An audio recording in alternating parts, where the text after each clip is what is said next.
Saudara Menteri Koordinator Bidang Hukum Hak Asasi Manusia, Imigrasi dan Pemasyarakatan Yusril Izzah Mahendra memastikan rancangan Undang-Undang Perampasan Aset masuk dalam daftar program legislasi nasional Prolegnas Prioritas 2025-2026. Yusril mengatakan telah menerima laporan dari Menteri Hukum Supratman Andi Aktas bahwa rapat revisi Prolegnas menyepakati RUU ini sebagai salah satu prioritas. Meski begitu, proses pembahasan akan mengalami perubahan di mana DPR dinilai cenderung mengajukan rancangan baru sebagai inisiatif menggantikan draft usulan pemerintah sebelumnya di era Presiden Joko Widodo.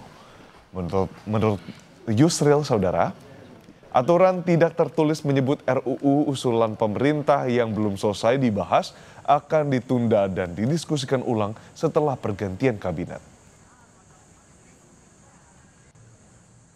Pak Supratman Andi Aktas sudah melapor pada saya bahwa Prolegnas sudah dilaksanakan, rapat untuk revisi Prolegnas itu sudah dilakukan dan sudah memasukkan pembahasan terhadap rancangan undang perampasan aset itu menjadi prioritas untuk dibahas dalam Prolegnas 2025-2026. Saudara, lebih dari 1 dekade, rancangan Undang-Undang Perampasan Aset untuk mengurangi korupsi tak kunjung disahkan. RUU Perampasan Aset kembali mengemuka setelah pada akhir Agustus kemarin, masyarakat melayangkan tuntutan yang disebut dalam 17+8 tuntutan rakyat.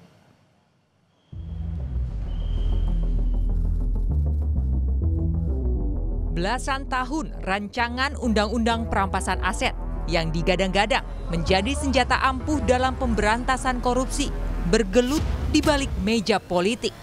Bolak-balik masuk keluar Prolegnas, tapi tak kunjung mendapat payung hukum yang jelas. Kini, pada 2025, RUU Perampasan Aset kembali mengemuka setelah pada akhir Agustus kemarin, masyarakat melayangkan tuntutan yang disebut dalam 17+8 tuntutan rakyat. Salah satunya mempertanyakan kapan RUU Perampasan Aset disahkan. Publik sudah muak dengan korupsi yang masih merajalela. Ini adalah RUU Perampasan Aset. Ini sudah jelas sekali diperintahkan oleh Bapak Pak Prabowo gitu ya, bahwa segera disahkan RUU Perampasan Aset. Ini rancangannya sudah berjalan selama 17 tahun.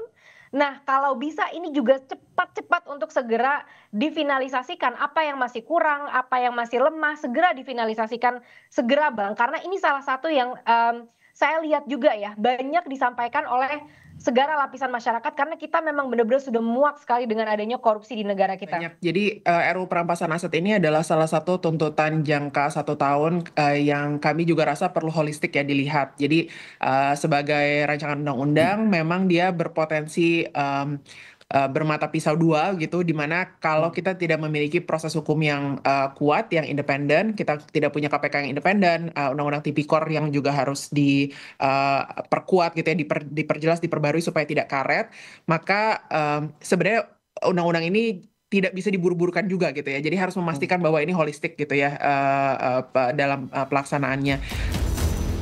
Perjalanan RUU Perampasan Aset bukanlah hal baru.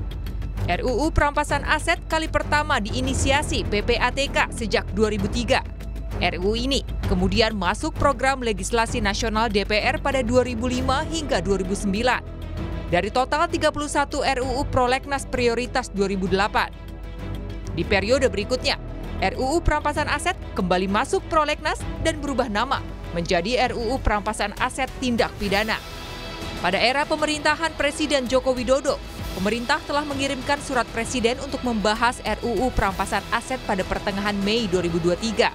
Akan tetapi, hingga masa jabatan DPR periode 2019 hingga 2024 berakhir, surat presiden tidak ditindaklanjuti ke pembahasan RUU. Bergulir dalam berbagai periode legislasi, RUU Perampasan Aset terus terhambat. Baru pada September 2025, DPR melalui Badan Legislasi memutuskan secara resmi mengusulkan RUU Perampasan Aset masuk dalam Prolegnas Prioritas 2025 sebagai inisiatif DPR dan akan dibahas di Komisi 3 DPR. Tak perlu lagi ada perdebatan soal usulan pembahasan. karena RUU Perampasan Aset sudah resmi jadi inisiatif DPR.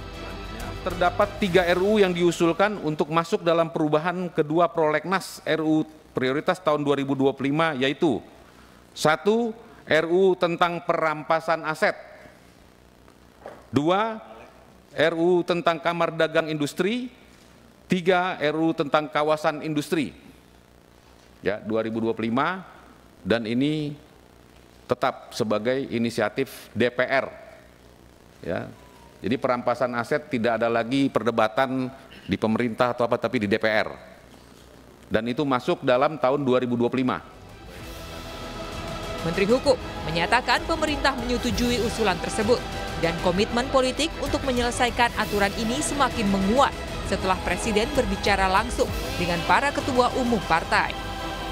Sehingga pemerintah tinggal menunggu hasil penyusunannya, kemudian nanti dikirim, Presiden akan memberikan surprise. Kita tunggu dulu ya, yang penting keputusan politiknya hari ini lewat Pak Ketua dan teman-teman di Balik sudah jelas.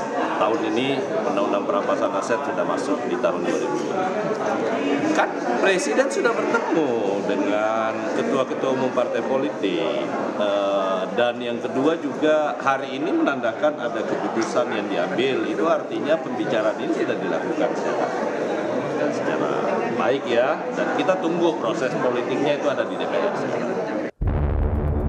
Dalam berbagai kesempatan, Presiden Prabowo Subianto menegaskan komitmennya untuk mengambil alih semua aset negara yang dicuri atau diperoleh melalui korupsi.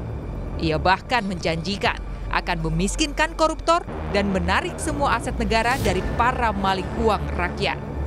Saudara-saudara, dalam rangka juga pemberantasan korupsi, saya mendukung Undang-Undang Perampasan Aset. Saya mendukung. Enak aja, udah nyolong, nggak mau kembalikan aset, gue tarik aja deh itu. Setuju? Tetapi, apakah janji politik dan retorika Presiden ini bisa diterjemahkan menjadi undang-undang yang efektif? Meski janji tersebut memberi harapan, jika RUU Perampasan Aset benar-benar dirancang dengan serius dan memiliki daya paksa, koruptor tak lagi bisa bersembunyi di balik kerumitan hukum maupun kelemahan penegakan hukum. RUU Perampasan Aset bisa dianggap senjata revolusioner dalam pemberantas korupsi. Ya, menurut saya sangat penting, makanya saya sebutkan bahwa RUU Perampasan Aset itu adalah langkah revolusioner dalam rangka salah satunya upaya pemberantasan korupsi. Meskipun di dalamnya itu bukan hanya soal korupsi saja, tapi terhadap semua tindak pidana, gitu. Jadi ini merupakan hal yang perlu diatensi. Kemunculan kembali RUU Perampasan Aset ini tidak lepas dari kritikan. Pusat Kajian Anti Korupsi Universitas Gadjah Mada lewat peneliti Zainur Rohman memberikan alarm keras. Jangan sampai RUU ini hanya menjadi undang-undang yang bisa disalahgunakan. Akuntabilitas setiap aparat penegak hukum juga harus diatur di dalam undang-undang. Kenapa? Karena undang-undang apapun itu bisa disalahgunakan kalau aparat penegak hukumnya tidak beres, kalau banyak judicial corruption, korupsi di bidang penegakan hukum. Oleh karena itu menurut saya ada dua langkah. Yang pertama, di dalam rancangannya sendiri, di dalamnya harus ada akuntabilitas setiap tindakan aparat penegak hukum. Harus meminta persetujuan kepada hakim atau pengadilan sehingga tidak kemudian semaunya sendiri mudah menyalahgunakan kewenangan. RUU Perampasan Aset bukan sekadar naskah hukum. Jika terus ditunda, koruptor terus merajalela dan rakyat tetap merana. Maka pertanyaan yang terus mencuat, kapan RUU Perampasan Aset disahkan? Tim Liputan, Kompas TV. Terkait soal rancangan Undang-Undang Perampasan Aset, Presiden ke-7 Republik Indonesia Joko Widodo menyebut bahwa dirinya di masa kepemimpinannya sudah 3 kali mendorong RUU Perampasan Aset segera dibahas DPR. Jokowi bilang dengan undang-undang itu harta koruptor bisa dirampas negara. Sangat bagus kalau RUU Perampasan Aset segera dibahas. Dan itu juga menjawab keinginan publik, keinginan luas publik untuk segera diselesaikan RUU perampasan aset.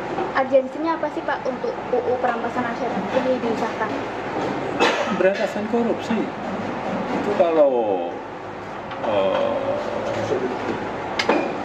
nanti selesai kan yang korupsi itu bisa hartanya dirampas.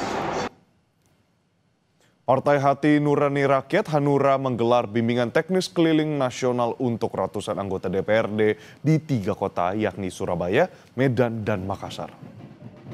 Bimbingan teknis yang diikuti 525 anggota DPRD di seluruh Indonesia ini digelar serentak di kota Surabaya, Medan, dan Makassar. Untuk BIMTEK di kota Surabaya diikuti 189 anggota DPRD dari Pulau Jawa, Kalimantan, Bali, dan Nusa Tenggara. Usman menyatakan bimbingan teknis ini digelar untuk menghindari adanya penyimpangan anggota legislatif di daerah. Tema yang diusung dalam bimbingan teknis keliling nasional Partai Hanura kali ini yakni memberdayakan daerah di tengah kebijakan efisiensi anggaran. BIMTEK digelar mulai tanggal 12 September hingga 28 September 2025 yang terbagi dalam 3 kota di Indonesia. BIMTEK ini sangat perlu untuk mereka ini berdua di daerah dan daerah-daerah lain yang tergabung di dalam kelompok sekarang ini. Ini sangat bagus, ya, sangat bagus. Supaya apa? Tidak nanti ada penyimpangan-penyimpangan dalam pelaksanaan yang dilakukan oleh DPR itu sendiri, terutama oleh anggota kita.